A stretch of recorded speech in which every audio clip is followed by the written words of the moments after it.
बिहार में कांग्रेस पार्टी की नेता लगातार सीएम नीतीश को उनके शासन को लेकर घेरती रहती है। लेकिन अब एक खबर आ रही है जहां खुद कांग्रेस के विधायक पर एक गंभीर आरोप लगा है।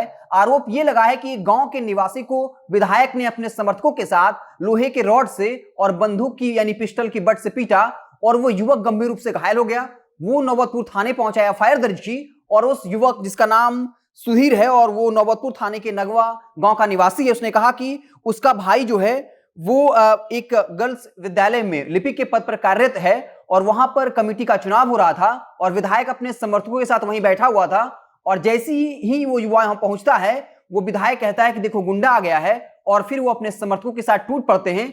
उस पर लोहे के रॉड से वार किया जाता है, जो पिस्टल के वट से वार किया जाता है, वो गंभीर रूप से घायल हो जाता है। उसने बकायदा एफआईआर दर्ज की, उसमें ये सारी बातें कही हैं। आपको बता दें कि सिद्धार्थ जो 2020 के विधानसभा चुनाव में एक लंबे मतों के अंतर से चुनाव जीते थे, लगभग 35,000 मतों से जीत दर्ज की।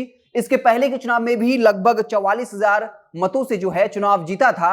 आपको बता दें कि जो विक्रम जिस विधानसभा क्षेत्र से आते हैं, वहां पर भूमिहार जाति के 90,000 मतदाता हैं और यादव जाति के 70,000 हैं और इसलिए जब वो महागठबंधन की तरफ से प्रत्याशी उतारे गए तो 35,000 के मतों के अंतर से चुनाव जीता। यानी कांग्रेस के ऐसे विधायक हैं जो लंबे मतों के अंदर से चुनाव जीते।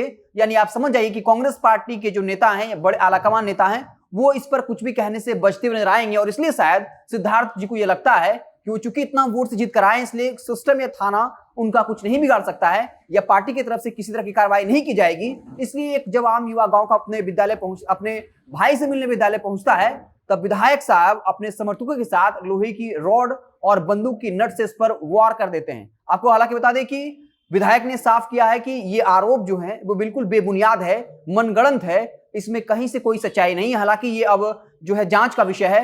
अब थानेदार जो है वो इसकी जांच करेंगे और सब कुछ मामला जो है वो सामने आ जाएगा। इससे पहले भी आरजेडी के जिलाध्यक्ष पर आरोप लगा था कि वो नक्सलियों को विस्फोटक पदार्थ और हथियार सप्लाई कर रहे थे और आज ही उनकी गिरफ्तारी हुई, जिसके आप ये पूरा मामला जो है वो झारखंड का था। वो झारखंड के आरजेडी के जिला अध्यक्ष थे। तो कई बार ऐसा होता है कि राजनीति में जो नेता होते हैं वो अपने ताकत का गलत इस्तेमाल करते हैं, क्योंकि लगता है कि जब वो पद पर हैं तो कानून जो है उनका कुछ नहीं बिगाड़ सकती है। हालांकि बता दें कि ये जो पूरा मसला आया है वो कांग्रेस के विधायक से जुड़ा हुआ है, थाना में एफआईआर दर्ज हो गया है। लेकिन अब ये जांच का विषय है कि वाकई में सुधीर कुमार ने जो आरोप लगाया है उस आरोप में कहां तक सच्चाई है, ये जांच के बाद ही पता चल पाएगा। सुधीर कुमार ने साफ कहा है कि पीटने वक्त में विधायक साहब मौजूद थे, अपने समर्थकों के साथ लोहे के रड और बंदूक की नट से जो है पीटा है। हालांकि अब देखना दिलचस्प होगा कि जब थानेदार इसकी सुनवाई करते हैं तब क्या कुछ सच्चाई सामने आता है और अगर वाकई में विधायक अगर इसमें शामिल है तो क्या कुछ कार्रवाई हो पाएगी। क्योंकि इससे कोई फर्क नहीं पड़ता कि नेता या विधायक,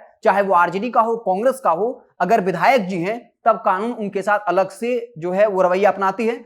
और आप जेडी को ही देख लीजिए, जेडी कोटे से मंत्री लेसी सिंह के भतीजे पे आरोप लगा 3 हत्याओं का और उसके बाद पहली हत्या के बाद ही आरोप लगा, पकड़ने की बात हो रही थी।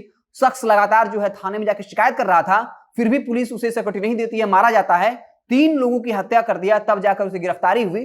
तो ये साफ है कि अगर कोई सत्ता में है या विपक्ष में है, अगर नेताजी हैं तब कानून जो है उसके साथ अलग तरीके से जो है व्यवहार करती है। लेकिन अगर कोई आम आदमी है तो उसके लिए कानून जो है काफी कड़ा होता है और फिर ये बताया जाता है कि देखिए बिहार में शासन की सरकार है और उसे दंडित किया जाता है, लेकिन नेताओं के साथ कानून अलग तरीके से व्यवहार में लाया जाता है। आप देखते रहे जनता जंक्शन। जैसे ही कोई और बड़ी खबर आएगी तो हम उसे आपको इत्तला करेंगे। बहुत बहुत धन्यवाद।